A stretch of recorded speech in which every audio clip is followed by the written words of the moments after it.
Hello ladies and gentlemen, it is me Frostfire, and I'm going to be doing a video about what might be the best $400 console killing PC on the market, as of now. The point of this video is to prove that you can in fact build a PC that beats the 8th generation of consoles for less than $400. Let's get started.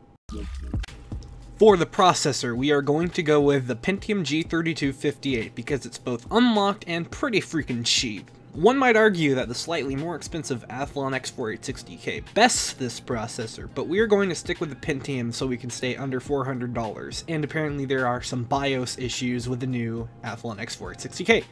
For the motherboard, we are going with the Gigabyte GA-H81M-DS2V Micro ATX LGA1150 motherboard.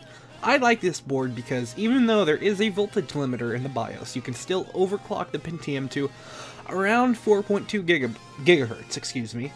It features 2 DIMM slots, only 4 SATA ports, 2 of them being 3 gigabits per second, and a single PCI lane, or slot, but that's still more than the PS4. And also, what are you going to expect from a $50 motherboard? Come on.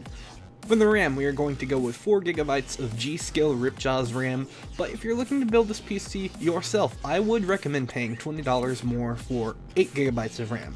The reason we're sticking with 4 is to again stay under $400.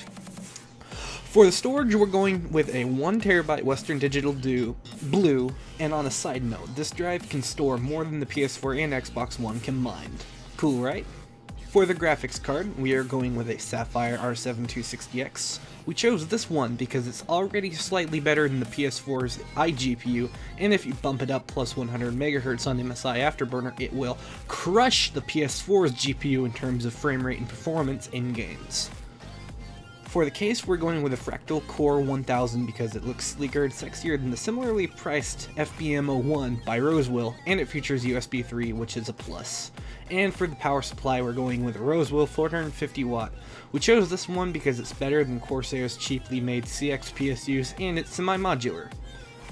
And one other thing, the reason there's no copy of Windows 7 in this build is because this computer is meant to be a console replacer, not a gaming PC per se. Consoles offer you a slightly customizable, streamlined interface, and if you install SteamOS, you get the same thing, a controller-friendly, straightforward game launching hub. If you want to install Windows, feel free to. It will, however, come with cost, unlike SteamOS or any other type of Linux. So, that about wraps it up. If you enjoyed this video or have any constructive criticisms, leave a comment below. This is me, Frostfire, and I am out. Hope you enjoyed the video. Till next time.